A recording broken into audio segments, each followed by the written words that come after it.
اعوذ باللہ من الشیطان الرجیم بسم اللہ الرحمن الرحیم۔ نبی کریم صلی اللہ علیہ وسلم نے اپنی زندگی میں ایک دفعہ ایک جوڑی سے کچھ قرض لیا، تو وہی سماعت فرمائے ایک خوبصورت واقعہ۔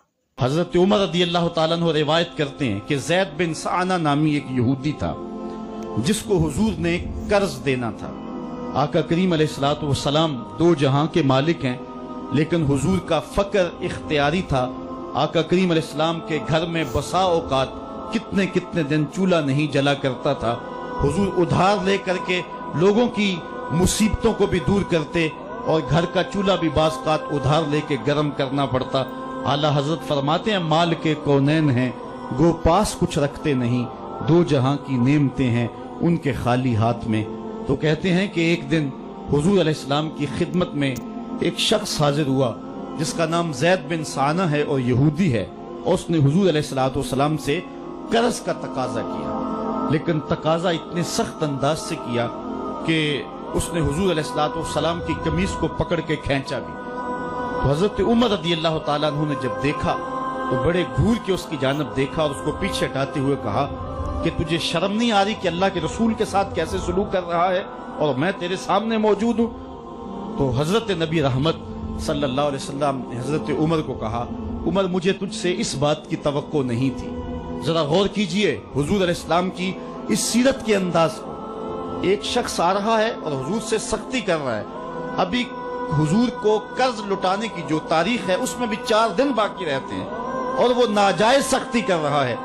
حضرت عمر رضی اللہ تعالیٰ عنہ نے جب اس کو گھورا اور سختی کی تو حضور علیہ السلام نے فرمایا، عمر مجھے تیرے سے اس بات کی توقع نہیں تھی، تمہارا کام تو یہ تھا کہ مجھے حسن ادا کی تلقین کرتے کہ اچھے انداز سے قرض واپس کرو، اور اس کو جو ہے وہ نرمی کی تلقین کرتے، اور پھر آقا کریم علیہ السلام نے فرمایا اس کا قرض ادا کر دو، اور اے عمر جو تم نے اس کو گھورا ہے اس کے بدلے میں 20 وسق زیادہ کھجوریں بھی تم اس کو دو گے۔ تو زید بن سعنہ نے جب حضور علیہ السلام کی اس سیرت اور اس کردار کو دیکھا اور حضرت عمر رضی اللہ تعالیٰ عنہ 20 وسق اس کو کھجوریں دے رہے تھے، تو اس نے حضرت عمر کو بتایا کہ میں یہودی ہوں اور میں نے تورات کے اندر نبی آخر الزماں کی شان اور عظمتوں کے بیان کو پڑھا ہے، یہ بات ابھی رہ گئی تھی، باقی ساری نشانیاں میں نے حضور میں دیکھ لی تھی، اب یہ نشانی رہ گئی تھی، آج میں نے یہ بھی دیکھ لی، اور پھر وہ حضور کی خدمت میں حاضر ہو کر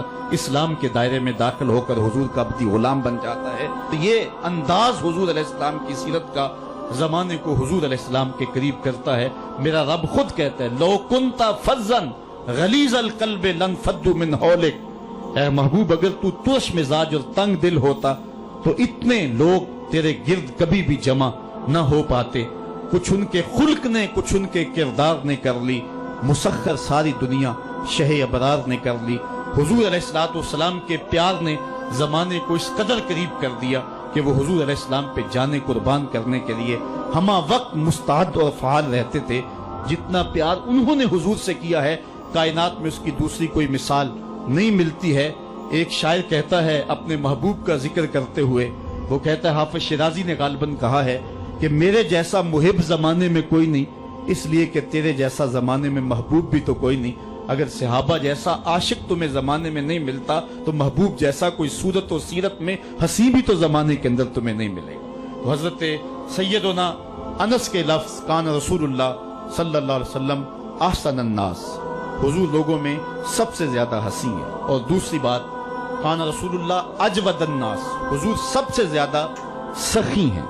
ایک شخص حضور کی خدمت میں حاضر ہوا اور اس نے سوال کیا، 2 پہاڑوں کے درمیان جتنی جگہ ہوتی ہے اتنی بکریاں تھیں حضور کے پاس، حضور نے ساری اس کو عطا کر دی۔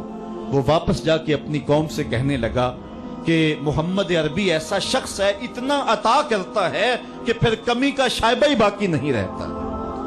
تیسری بات حضرت انس فرماتے ہیں کان رسول اللہ صلی اللہ علیہ وسلم احسن الناس واجود الناس واشجع الناس، کہتے ہیں کہ حضور جتنے دلیر تھے، جتنے بہادر تھے، کائنات کے تر اتنا بہادر ہم نے کوئی نہیں دیکھا۔ مولا کائنات فرماتے تھے جب جنگ کی بھٹی گرم ہوتی تو ہم دیکھتے کہ سب سے آگے بڑھ کر حملہ کرنے والے محمد عربی ہی ہوا کرتے تھے، اور ہم حضور علیہ السلام کی اوٹ میں ہوا کرتے تھے۔ آقا کریم علیہ السلام نے اپنی زندگی میں اپنی تلوار سے اور اپنے نیزے سے جو ہے وہ کسی کو قتل نہیں کیا ہے. صرف ابی بن خلف وہ بد نصیب شخص تھا جس نے کہا تھا کہ میں نے گھوڑا رکھا ہے جس کو 16 رتن مکئی کے دانے روز ڈالتا ہوں اور اس گھوڑے کے اوپر سوار ہو کے میں آؤں گا اور اے محمد معاذ اللہ آپ کو شہید کر دوں گا. تو حضور علیہ السلام نے فرمایا اللہ نے چاہا تو میں تجھے قتل کروں گا.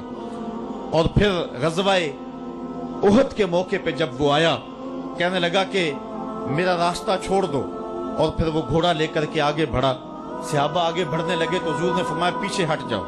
حضرت حارث بن سما سے حضور نے چھوٹا سا نیزہ لیا اور آگے بڑھ کے اللہ کے محبوب علیہ السلام نے اس کے گلے کے قریب اس کا ہلکا سا کچوکا دیا اور چھوٹا سا زخم اس کی گردن پہ لگا تو وہ بھاگتا تھا اور چیختا تھا اور کہتا تھا کہ قاتلنی محمد، محمد نے مجھے قتل کر دیا ہے.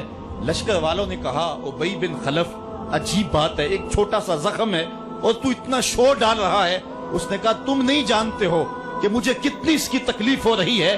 اگر میری اس تکلیف کو پورے لشکر میں بانٹ دیا جائے تو سارا لشکر مر جائے. جو تکلیف مجھے محمد کی اس ضرب سے پہنچی ہے. اس نے کہا مجھے محمد نے کہا تھا کہ تجھے میں قتل کروں گا، اس نے تو پھر مجھے نیزہ مارا ہے. مجھے یقین ہے کہ اگر وہ میری جانب غصے سے تھوک بھی دیتا میں پھر بھی نہ بچ سکتا. تو یہ حضور علیہ الصلوۃ والسلام کی جو ہے وہ دلیری اور بہادری کے قصے ہیں کہ آقا کریم علیہ السلام کی ضرب کو کون برداشت کرے.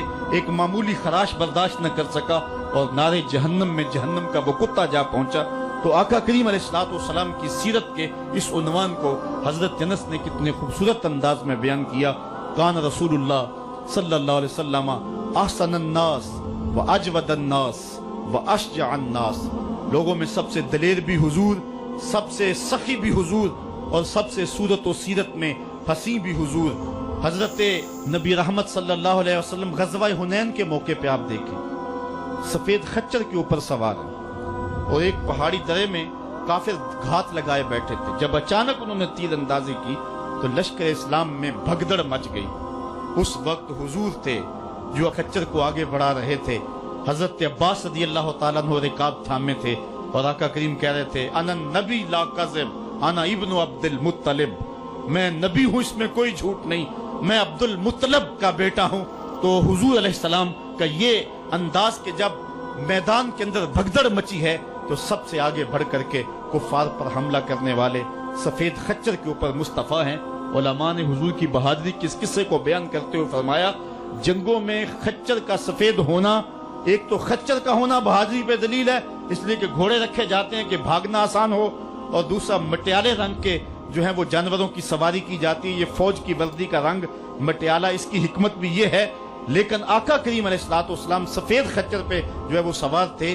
حضور اتنے شجاع تھے، اتنے بہادر تھے، میدان میں بھاگنے کے لیے نہیں آتے تھے بلکہ حضور کفر کے چھکے چھڑانے کے لیے میدان میں داخل ہوا کرتے تھے. آقا کریم علیہ الصلوۃ والسلام کی سیرت کا وہ کون سا پہلو ہے اور وہ کون سا رنگ ہے جس نے معاشرے کو روشنی اور معاشرے کو اجالا نہیں دیا؟ آج میرے اور آپ کے آقا و مولا کی یہ سیرت ہمیں حضور علیہ الصلوۃ والسلام کی محبت کا حقدار بنائے گی. حضور اس دنیا کے اوپر مکارم اخلاق کی تکمیل کے لیے جلوہ گر ہوئے اور قرآن آپ کے خلق کی گواہی ہے. اس لیے حضور کی سیرت کو اپنانے کا تقاضا یقیناً آج کی اس بابرکت محفل میں آج کا یہ اجتماع ہم سے کر رہا ہے. ہم اپنی زندگی کو اور طرز حیات کو حضور کی سیرت کے سانچے میں ڈھال کر کے زندگی کی ایک ایک سانس اور ایک ایک لمحہ حضور کے نام پہ گزار دیں گے. اور آقا کریم علیہ الصلوۃ والسلام نے جس انداز سے اپنا خوبصورت زمانہ اور حیات ظاہری کا وقت گزارا اور ہمارے لیے روشنی چھوڑی، وہ قیامت تک آنے والی نسلوں کے لیے ایک اجالا ہے. امت مسلمہ بھانج نہیں ہے کہ اس کو عبادات کا طریقہ کسی اور جگہ سے لینا پڑے اور حسن اخلاق کسی اور جگہ سے لینا پڑے، اس کو قوانین کسی اور جگہ سے لینے پڑے اور ان کو جو ہے وہ اپنی آئلی زندگی کا نظام کسی اور جگہ سے لینا پڑے. ہماری زندگی کے سارے نمونے مصطفیٰ کریم کی ذات میں موجود ہیں. میرے رب نے کہا لَقَدْ كَانَ لَكُمْ فِي رَسُولِ اللَّهِ أُسْوَةٌ حَسَنَةٌ، حضور کی زندگی تمہارے لیے بہترین نمونہ ہے. اللہ حضور کی زندگی کا نور ہمارے من میں اتار دے ہمارے باطن کو حرارت اور نور اور اجلا پن نصیب کرے. کار ما آخر شدو آخر ز ما کار نشد مشت خاک ما غبارے اونچا یار نشد. و آخر دعوانا ان الحمدللہ رب العالمین.